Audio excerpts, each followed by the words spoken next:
Hey YouTube, CFI Airsoft here doing another review for you guys of the Emerson Generation 3 and Generation 2 combat sets here. I got the AOR2 set on here, or otherwise known as Jungle Digital from Airsoft GI. The set was about $100 shipped. Wasn't too bad on their sales. They have a lot of stuff. Worth the buy for the coloring of it, and around here in the Midwest in summertime and late spring where it gets very bright green. I don't have the rest stuff to go on, but from what it looks like, this stuff is very close to the real stuff. It's probably not exact, but it's an Emerson, it's a knockoff. You're going to have to live with it. But for practicality work, it'll work. I'm not going for a Dev Guru loadout here. I'm not going to do with AOR2 stuff. I just got the uniform because it works for the full widgets around here. Right here, I got the Gen.2s and AOR1. This is for a tan-based game if I ever need to, or even fall when it's barely dead out there. That stuff actually works pretty well, at least the bottom two at least. I'll start off reviewing this uniform and get to that one next. Right now I'll start with the shirt here. On the chest here it's just a plain cotton, like a t-shirt material. Very breathable, it's comfy, it's like I'm wearing a t-shirt. What can I say? It goes down to about your elbow on the bottom side of your elbow, or bottom side of your arm. On top here is your 65-35 poly, or 65-35 blend. I don't know which between the two materials it is right now. On your wrist here you have your standard Velcro style wrist adjustment. It can get pretty small. I have small wrist, but it still goes up. As you go up here, you have your reinforced elbow with a Velcro opening here with an insert available, or able to put inserts into your elbow if you require that. You have a pocket on each shoulder as well. That is a double pocket. Inside you have a pocket that is a little taller than the other one. That looks like it could fit an AR style mag in there, or other knickknacks, you know, pack of smoke, something like that if you smoke, lighter, anything like that. On this, you do have the Velcro for your patches. It just has two stripes, but it covers the same area if you outline from outside edge to outside edge. Same surface area as a typical patch you have on your standard uniforms. That's about it for the shirt. You have your standard, zipper collar. It's nothing special. It's a nice shirt. It breathes well. It does its job. It blends you in if you need this coloring. As you go down here, we have the Gen 3 pants here. It's highly recommended you get a rigger's belt or some kind of actual good belt for them. Just because you might fit the pants without the belt, you still want a belt for practicality reasons. You don't want to be de-pants by a brand or something. Just saying. As you go around here, there's actually an elastic waistband adjustment system here with a hook and loop system on each side to tighten the pants themselves. Very useful thing for small guys like myself. And it just helps the pants fit even snugger without even using the belt. So you got a fail-safe system here of not being tripped up and having your pants fall around your knees. Gotta be good with it. So as you go back here, your back pockets are zippered now. You can put your wallet, phone, keys there with securely with the Velcro ripping up. And unless the pocket itself gets ripped off you, they'll stay in there fairly securely. Keep in mind though, it's not waterproof, so don't think it's in there always safe. You might want to make sure, or sweat proof if you sweat profusely.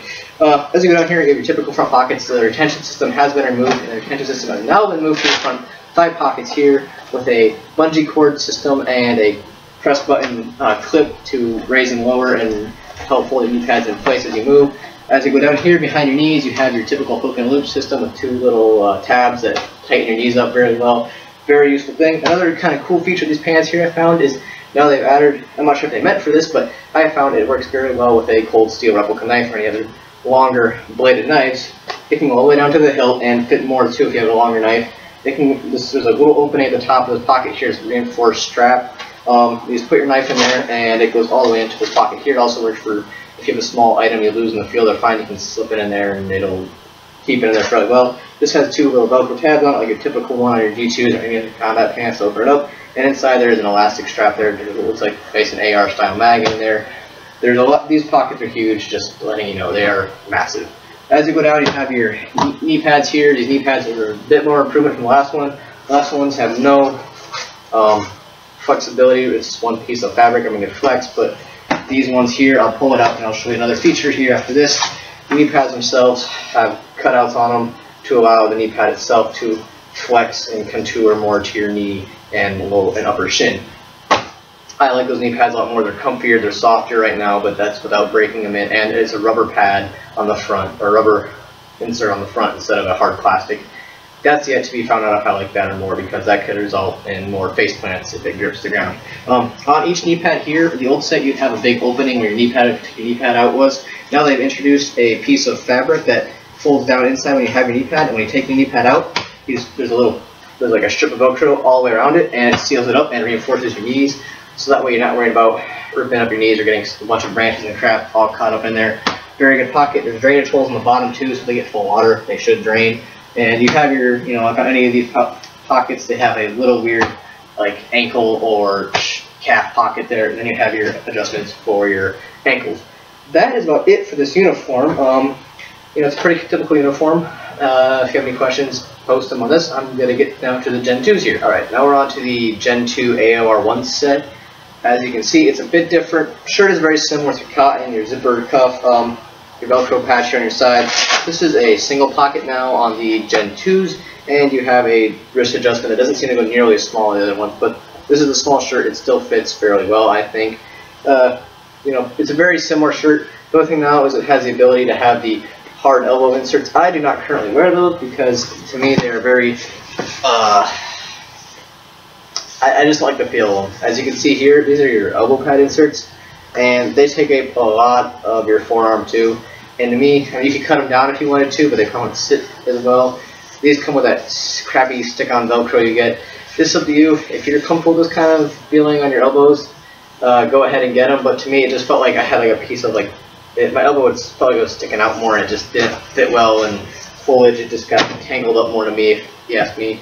As we go to the Gen 2s here, I'm not going to go over much review of these because if you watch my other video of the Gen 2 multicam, very similar, exact same pants. There's nothing changed on them except for like one minor thing here, and that is the elastic, or not that, the spandex around the knees, behind the knees, and up on the upper, on the back of your hip.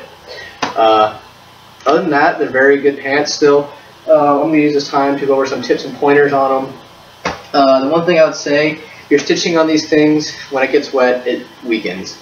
When it dries, it goes back to the similar strength. When it's wet, it likes to tear. And just to let you know, the Velcro is stronger than those threads when it is wet. On my multicam pants, I had to reinforce the Velcro tab here, the Velcro on the back of the knee here. I have not seen them on the Gen 3s yet. I'll keep you informed. Right now, the pocket's somewhat coming unfrayed, but as minor as these things are, or is like you think that your pants are falling apart. The nice thing is, if you just get a hand thread or even a decent sewing machine or someone that's decent with sewing, you can patch up your pants again. They're not bad. The stitching is easy to fix, and that's one other thing too with stitching. These are brand new knee pads. I haven't really worn them much because of the fact that it has that crappy Velcro on them, and I'd rather wear out these ones. These ones have been, if you look at them closer now, there's scars and all sorts of scratches on them. But there's one thing I like about these ones that I've done. From here to here, I have sewn a piece of like stripped Velcro just you can get from Walmart. You want to get the I want to call it the male side, or the side that's a lot more rigid. You want that. I sewed a strip here, a strip along the top, and a strip along the other side. And these things do not budge now when I'm wearing them. And these have been known even with the, I mean, you get a little tab about that big by that big, and they place it like maybe 2 on each side, if not 1 on each side, both the top and the sides, and they just pull out. I've almost lost these knee pads several times just because of how they don't like to stay in there, especially the more you sweat and that tack starts falling off, or if you're not sweating and it's just humid out, it's enough to have that adhesive on the knee pad will fall off. And that's not good. Trust me, if you lose one of these knee pads, they're not as easy as you think to go find out there. So I would highly recommend reinforcing and sewing on Velcro. It's about a day's project, like on a Saturday, or if you have any day off. Just sit down with the hand, with the needle and thread, and you can just sit there and stitch it. I can't get it on a sewing machine, the foam is too thick, but when you do it by hand, it seems to work fairly well. You don't have to have it pretty, no one's going to see it, you just want it tough to get it. Other than that, these pants work amazing with the rigger's belt. You know, you still have your typical all Velcro pockets. Back, your thighs seem to be a little further back than the Gen 3s. I'm kind of realizing now. Your front pockets are good for little knickknacks. In fact, actually, I have them rail covered. You get the idea. I have little stuff in there that you don't always see, and as you go down, you know, like I said, the spandex is nice. I like the spandex when it's really hot out and I'm not in a very heavily foliage. Like, these work really great for me. This uniform worked great in early spring, really early spring actually, and fall, late fall, mid-fall. When stuff's dying, there's not as much crap to catch on to, you can see where you're going. Because otherwise, the spandex here in the woods, even if you got the Gen 2s and AOR, the Jungle Digital, if you got the Gen 2s and AOR2, I would, unless you want that spandex, I would not go near it. It's not the nice Under Armour spandex you get. This stuff is very thin. It's nice. I mean, I'm not gonna lie. It is a very breathable, nice, comfy material, but it just doesn't want to hold up. I haven't torn it yet, but I've heard stories of guys that barely snag a branch and just rip the whole thing out. In fact, I would actually try to find, if you can, you must have to go to the China ones, it's the old Gen 2 style. The old Gen 2 styles, I mean, if you look at it, it's the exact same pattern, exact same material placement. The only thing is this strip of spandex is a solid piece of 65-35 ripstop. And unless you're a really big guy and need that elasticity there, they fit just as well.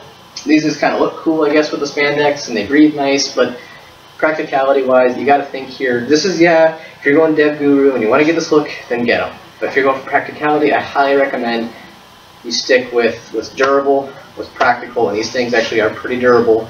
This ripstop has done its job. The only time I've ever torn it on all three of my uniforms, on my multi-cam ones, after I've had them for about 1.5 years, I caught it on a little barbed wire, and it took about 2 squares down. That's about it. And I just need to stitch it up, but other than that, it's stayed together. Hopefully you guys enjoyed the video, and like, subscribe, comment, and I will also post a link to my other review of my multi-cam ones. Those are still live and kicking very well, so if you have any questions on durability, 2 years of pretty, I wouldn't say extensive airsoft use, but about every other weekend through summers and spring and fall, even sometimes back-to-back weekends a few times, they've held up very well, and I'm impressed with the money I spent on them. I think they're well worth the money. So if you have any questions on that, they're well worth the money. You guys have a great day, and like, subscribe, comment once again.